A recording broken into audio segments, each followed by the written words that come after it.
सैमंतक मणि की कथा। गणेश चतुर्थी पर चंद्र दर्शन करने पर अभिशापित हुए मनुष्य को दोषमुक्त करने वाली कथा। नमस्कार, भक्ति कथा और कहानी में आपका स्वागत है। श्रीमद् भागवत पुराण के 10वें स्कंद के अध्याय 56 और 57 में श्री सुखदेव जी महाराज कहते हैं, परीक्षित, सत्राजित ने श्री कृष्ण पर मणि चोरी का झूठा कलंक लगाया था और फिर उसने उस अपराध का मार्जन करने के लिए उसने स्वयं सैमंतक मणि सहित अपनी कन्या सत्यभामा भगवान श्री कृष्ण को सौंप दी। राजा परीक्षित ने पूछा, भगवान, सत्राजित ने भगवान श्री कृष्ण का क्या अपराध किया था? उसे सैमंतक मणि कहाँ से मिली और उसने अपनी कन्या श्री कृष्ण को क्यों सौंप दी?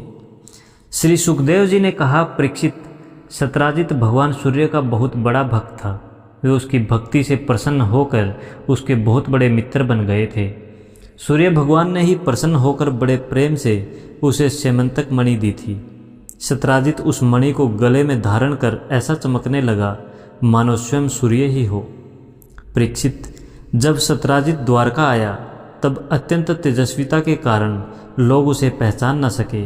दूर से ही उसे देखकर लोगों की आंखें उसके तेज से चौंधिया गई।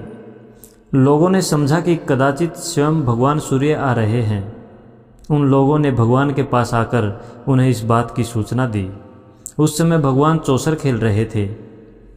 लोगों ने कहा, शंख चक्र गदाधारी नारायण, कमल नयन दामोदर, यदुवंश शिरोमणि गोविंद, आपको नमस्कार है। जगदीश्वर, देखिए, अपनी चमकीली किरणों से लोगों के नेत्रों को चौंधियाते हुए प्रचंड रश्मि भगवान सूर्य आपका दर्शन करने आ रहे हैं। प्रभो, सभी श्रेष्ठ देवता त्रिलोकी में आपकी प्राप्ति का मार्ग ढूंढते रहते हैं किंतु उसे पाते नहीं। आज आपको यदुवंश में छिपा हुआ जानकर स्वयं सूर्य नारायण आपका दर्शन करने आ रहे हैं। श्री सुखदेव जी कहते हैं, परीक्षित, अनजान पुरुषों की यह बात सुनकर कमल नयन भगवान श्री कृष्ण हंसने लगे। उन्होंने कहा, अरे ये सूर्यदेव नहीं है, यह तो सत्राजित है जो मणि के कारण इतना चमक रहा है। इसके बाद सत्राजित अपने समृद्ध घर में चला आया। घर में उसके शुभागमन के लिए मंगल उत्सव मनाया जा रहा था। उसने ब्राह्मणों द्वारा सैमंतक मणि को एक देव मंदिर में स्थापित करा दिया। परीक्षित, वह मणि प्रतिदिन 8 बार सोना दिया करती थी और जहाँ वह पूजित होकर रहती थी वहाँ दुर्भिक्ष, महामारी, ग्रह पीड़ा, सर्प भय, मानसिक और शारीरिक व्यथा तथा मायावियों का उपद्रव आदि कोई भी अशुभ नहीं होता था। एक बार भगवान श्री कृष्ण ने प्रसंगवश कहा, सत्राजित, तुम अपनी मणि राजा उग्रसेन को दे दो। परंतु वह इतना अर्थलोलुप लोभी था कि भगवान की आज्ञा का उल्लंघन होगा, इसका कुछ भी विचार न करके उसे अस्वीकार कर दिया। एक दिन सत्राजित के भाई प्रसेन ने उस परम प्रकाशमयी मणि को अपने गले में धारण कर लिया और फिर वह घोड़े पर सवार होकर शिकार खेलने वन में चला गया। वहाँ एक सिंह ने घोड़े सहित प्रसेन को मार डाला और उस मणि को छीन लिया। वह अभी पर्वत की गुफा में प्रवेश कर ही रहा था कि मणि के लिए ऋक्षराज जाम्बवान ने उसे मार डाला। उन्होंने वह मणि अपनी गुफा में ले जाकर बच्चे को खेलने के लिए दे दी। अपने भाई प्रसेन के न लौटने से उसके भाई सत्राजित को बड़ा दुख हुआ। वह कहने लगा, बहुत संभव है श्री कृष्ण ने ही मेरे भाई को मार डाला हो, क्योंकि वह मणि गले में डालकर वन में गया था। सत्राजित की यह बात सुनकर लोग आपस में कानाफूसी करने लगे। जब भगवान श्री कृष्ण ने सुना कि यह कलंक का टीका मेरे सिर लगाया गया है, तब वे उसे धो बहाने के उद्देश्य से नगर के कुछ सभ्य पुरुषों को साथ लेकर प्रसेन को ढूंढने के लिए वन में गए। वहां खोजते खोजते लोगों ने देखा कि घोर जंगल में सिंह ने प्रसेन और उसके घोड़े को मार डाला है। जब वे लोग सिंह के पैरों का चिन्ह देखते हुए आगे बढ़े, तब उन लोगों ने यह भी देखा कि पर्वत पर रीछ ने सिंह को भी मार डाला है। भगवान श्री कृष्ण ने सब लोगों को बाहर ही बिठा दिया और अकेले ही घोर अंधकार से भरी हुई ऋक्षराज की भयंकर गुफा में प्रवेश किया। भगवान ने वहां जाकर देखा कि श्रेष्ठ मणि सैमंतक को बच्चों का खिलौना बना दिया गया है। वे उसे हर लेने की इच्छा से बच्चे के पास जा खड़े हुए। उस गुफा में एक अपरिचित मनुष्य को देखकर बच्चे की धाय भयभीत की भांति चिल्ला उठी। उसकी चिल्लाहट सुनकर परमबली ऋक्षराज जाम्बवान क्रोधित होकर वहां दौड़ आए। परीक्षित, जाम्बवान उस समय कुपित हो रहे थे। उन्हें भगवान की महिमा, उनके प्रभाव का पता न चला। उन्होंने एक साधारण मनुष्य समझ लिया और वे अपने स्वामी भगवान श्री कृष्ण से युद्ध करने लगे। जिस प्रकार मांस के लिए दो बाज आपस में लड़ते हैं, वैसे ही विजय अभिलाषी भगवान श्री कृष्ण और जाम्बवान आपस में घमासान युद्ध करने लगे। पहले तो उन्होंने अस्त्र शस्त्रों पर प्रहार किया, फिर शिलाओं का तत्पश्चात वे वृक्ष उखाड़कर एक दूसरे पर फेंकने लगे। अंत में उनमें बाहुयुद्ध होने लगा। परीक्षित, वज्र प्रहार के समान कठोर घूंसों की चोट से जाम्बवान के शरीर की एक एक गांठ टूट गई। उत्साह जाता रहा, शरीर पसीने से लथपथ हो गया। तब उन्होंने अत्यंत विस्मित चकित होकर भगवान श्री कृष्ण से कहा, प्रभो, मैं जान गया, आप ही समस्त प्राणियों के स्वामी, रक्षक, पुराण पुरुष भगवान विष्णु हैं। आप ही सबके प्राण, इंद्रिय बल, मनोबल और शरीर बल हैं। आप विश्व के रचयिता ब्रह्मा आदि को भी बनाने वाले हैं। बनाए हुए पदार्थों में भी सत्ता रूप से आप ही विराजमान हैं। काल के कितने भी अवयव हैं, उनके नियामक परम काल आप ही हैं और शरीर भेद से भिन्न भिन्न प्रतीयमान अंतरात्माओं के परम आत्मा भी आप ही हैं। प्रभो, मुझे स्मरण है, आपने अपने नेत्रों में तनिक सा क्रोध का भाव लेकर तिरछी दृष्टि से समुद्र की ओर देखा था। उस समय समुद्र के अंदर रहने वाले बड़े बड़े नाग, घड़ियाल और मगरमच्छ क्षुब्ध हो गए थे और समुद्र ने आपको मार्ग दे दिया था। तब आपने उस पर सेतु बांधकर सुंदर यश की स्थापना की तथा लंका का विध्वंस किया। आपके बाणों से कट कट कर राक्षसों के शरीर पृथ्वी पर लौट रहे थे। अवश्य ही आप मेरे वे ही राम जी श्री कृष्ण के रूप में आए हैं।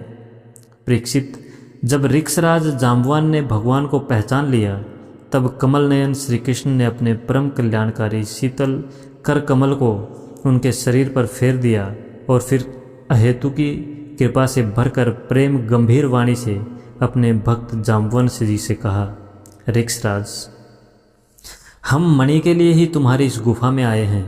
इस मणि के द्वारा मैं अपने पर लगे झूठे कलंक को मिटाना चाहता हूँ। भगवान के ऐसा कहने पर जाम्बवान बड़े आनंद से उनकी पूजा करने के लिए अपनी कन्या कुमारी जाम्बवती को मणि के साथ उनके चरणों में समर्पित कर दिया। भगवान श्री कृष्ण जिन लोगों को गुफा के बाहर छोड़ गए थे, उन्होंने 12 दिन तक उनकी प्रतीक्षा की, परंतु जब उन्होंने देखा कि अब तक वे गुफा से नहीं निकले, तब वे अत्यंत दुखी होकर द्वारका लौट गए। वहाँ जब माता देवकी, रुक्मणी, वसुदेव जी तथा अन्य संबंधियों और कुटुंबियों को यह मालूम हुआ कि श्री कृष्ण गुफा से नहीं निकले, तब उन्हें बड़ा शोक हुआ। सभी द्वारकावासी अत्यंत दुखित होकर स्त्राजित को भला बुरा कहने लगे और भगवान श्री कृष्ण की प्राप्ति के लिए महामाया दुग्धदेवी की शरण गए। उनकी उपासना करने लगे। उनकी उपासना से दुग्धदेवी प्रसन्न हुई और उन्होंने आशीर्वाद दिया। उसी समय उनके बीच में मणि और अपनी नववधू जाम्बवती के साथ सफल मनोरथ होकर श्री कृष्ण सबको प्रसन्न करते हुए प्रकट हो गए। सभी द्वारकावासी भगवान श्री कृष्ण को पत्नी के साथ और गले में मणि धारण किए हुए देखकर परम आनंद में मगन हो गए, मानो कोई मरकर लौट आया हो। तदनंतर भगवान ने स्त्राजित को राजसभा में महाराज उग्रसेन के पास बुलवाया और जिस प्रकार मणि प्राप्त हुई थी वह सब कथा सुनाकर उन्होंने वह मणि स्त्राजित को सौंप दी। स्त्राजित अत्यंत लज्जित हो गया। मणि तो उसने ले ली, परंतु उसका मुंह नीचे की ओर लटक गया। अपने अपराध पर उसे बड़ा पश्चाताप हो रहा था। किसी प्रकार वह अपने घर पहुंचा। उसके मन की आंखों के सामने निरंतर अपना अपराध नाचता रहता। बलवान के साथ विरोध करने के कारण वह भयभीत हो गया था। अब वह यही सोचता रहता कि मैं अपने अपराध का मार्जन कैसे करूं, मुझ पर भगवान श्री कृष्ण कैसे प्रसन्न हो, मैं ऐसा कौन सा काम करूं जिससे मेरा कल्याण हो और लोग मुझे कोसे नहीं। सचमुच मैं अदूरदर्शी शूद्र हूँ। धन के लोभ से मैं बड़ी मूढ़ता का काम कर बैठा। अब मैं रमणियों में रतन के समान अपनी कन्या सत्यभामा और वह स्यमंतक मणि दोनों ही श्री कृष्ण को दे दूंगा। यह उपाय बहुत अच्छा है, इसी से मेरे अपराध का मार्जन हो सकता है और कोई उपाय नहीं है। सत्राजित ने अपनी विवेक बुद्धि से ऐसा निश्चय करके स्वयं ही इसके लिए उद्योग किया और अपनी कन्या तथा स्यमंतक मणि दोनों ही ले जाकर श्री कृष्ण को अर्पण कर दी। सत्यभामा शील, स्वभाव, सुंदरता, उदारता और आदि सद्गुणों से संपन्न थी।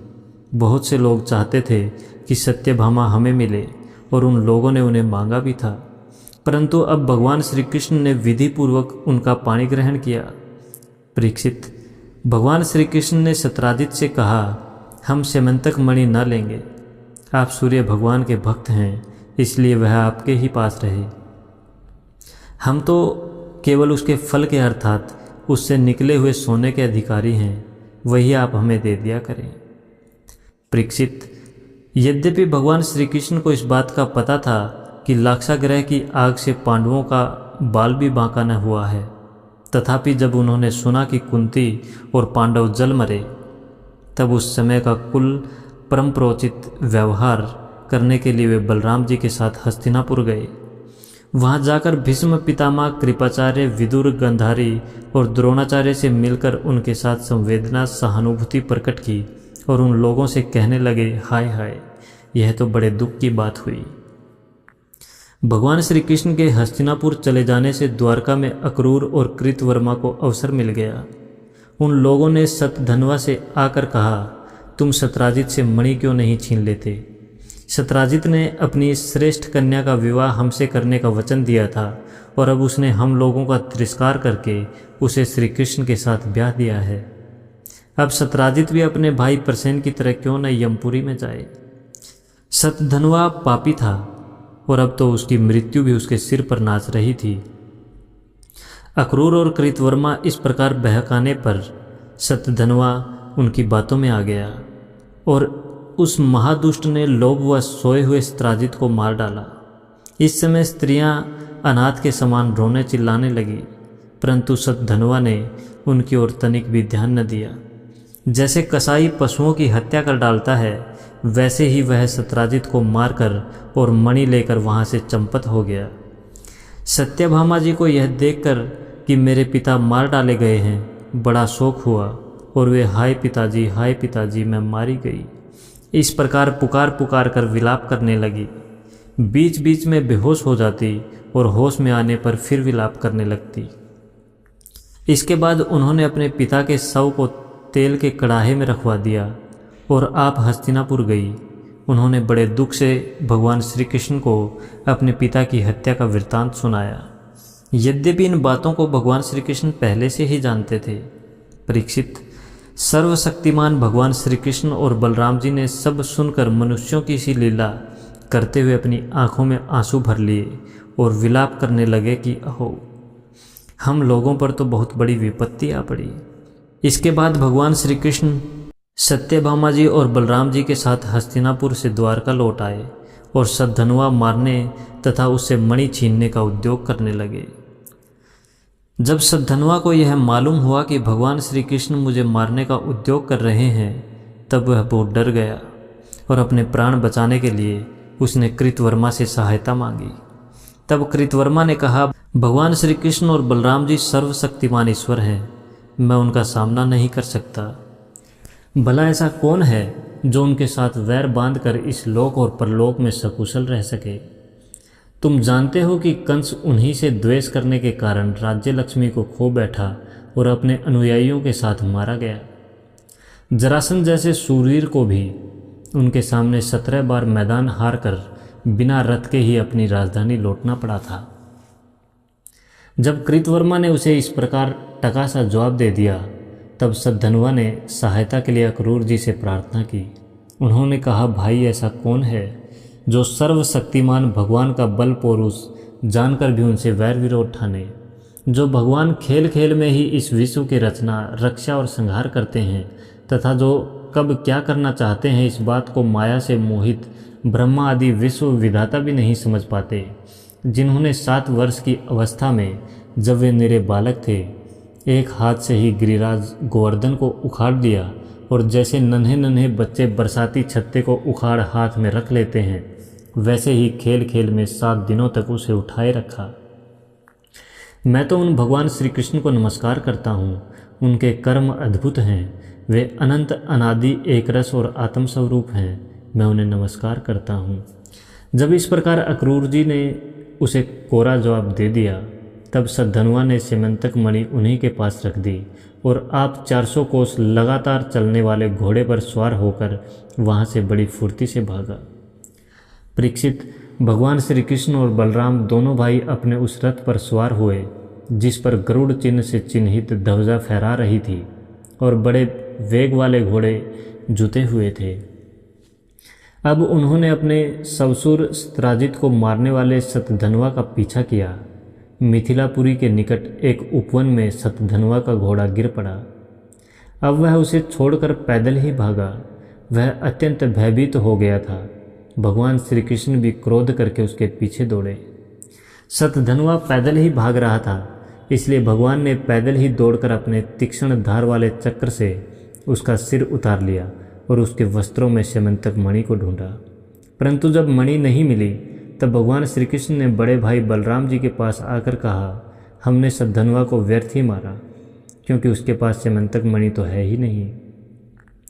बलराम जी ने कहा, इसमें संदेह नहीं कि शतधन्वा ने स्यमंतक मणि को किसी न किसी के पास रख दिया है। अब तुम द्वारका जाओ और उसका पता लगाओ। मैं विदेह राज से मिलना चाहता हूँ, क्योंकि वे मेरे बहुत ही प्रिय मित्र हैं। परीक्षित, यह कहकर यदुवंशी शिरोमणि बलराम जी मिथिला नगरी में चले गए। जब मिथिला नरेश ने देखा कि पूजनीय बलराम जी महाराज पधारे हैं, तब उनका हृदय आनंद से भर गया। उन्होंने झटपट अपने आसन से उठकर अनेक सामग्रियों से उनकी पूजा की। इसके बाद भगवान बलराम जी कई वर्षों तक मिथिलापुरी में ही रहे। महात्मा जनक ने बड़े प्रेम और सम्मान से उन्हें रखा। इसके बाद समय पर धृतराष्ट्र के पुत्र दुर्योधन ने बलराम जी से गदा युद्ध की शिक्षा ग्रहण की। अपनी प्रिय सत्यभामा का प्रिय कार्य करके भगवान श्री कृष्ण द्वारका लौट आए और उनको यह समाचार सुना दिया कि शतधन्वा को मार डाला गया, परंतु स्यमंतक मणि उसके पास न मिली। इसके बाद उन्होंने भाई बंधुओं के साथ अपने सवसुर शतराजित की वे सब उधर्वदेही क्रियाएं करवाई, जिनके मृतक प्राणी का परलोक सुधरता है। अक्रूर और कृतवर्मा ने शतधन्वा को शतराजित के वध के लिए उत्तेजित किया था। इसलिए जब उन्होंने सुना कि भगवान श्री कृष्ण ने शतधन्वा को मार डाला है, तब वे अत्यंत भयभीत होकर द्वारका से भाग खड़े हुए। परीक्षित, कुछ लोग ऐसा मानते हैं कि अक्रूर के द्वारका से चले जाने पर द्वारका वासियों को बहुत प्रकार के अनिष्टों और अरिष्टों का सामना करना पड़ा। परंतु जो लोग ऐसा कहते हैं, वे पहले कही हुई बातों को भूल जाते हैं। भला यह भी कभी संभव है कि जिन भगवान श्री कृष्ण में समस्त ऋषि मुनि निवास करते हैं, उनके निवास स्थान द्वारका में उनके रहते कोई उपद्रव खड़ा हो जाए। उस समय नगर के बड़े बूढ़े लोगों ने कहा, एक बार काशी नरेश के राज्य में वर्षा नहीं हो रही थी, सूखा पड़ गया था।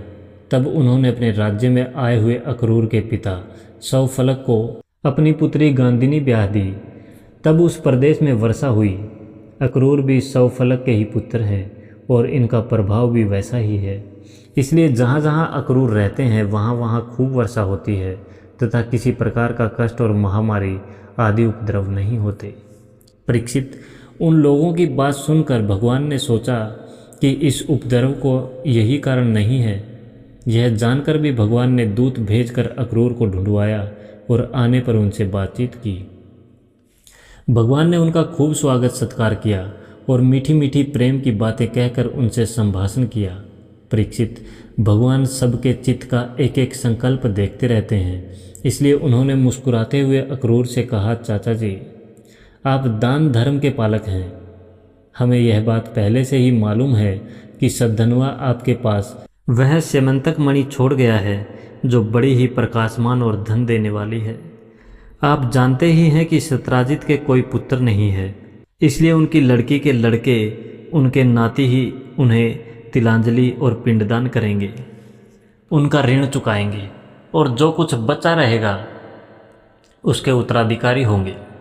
इस प्रकार शास्त्रीय दृष्टि से यद्यपि स्यमंतक मणि हमारे पुत्रों को ही मिलनी चाहिए, तथापि वह मणि आपके ही पास रहे, क्योंकि आप बड़े व्रतनिष्ठ और पवित्रात्मा हैं तथा दूसरों के लिए उस मणि को रखना अत्यंत कठिन भी होगा।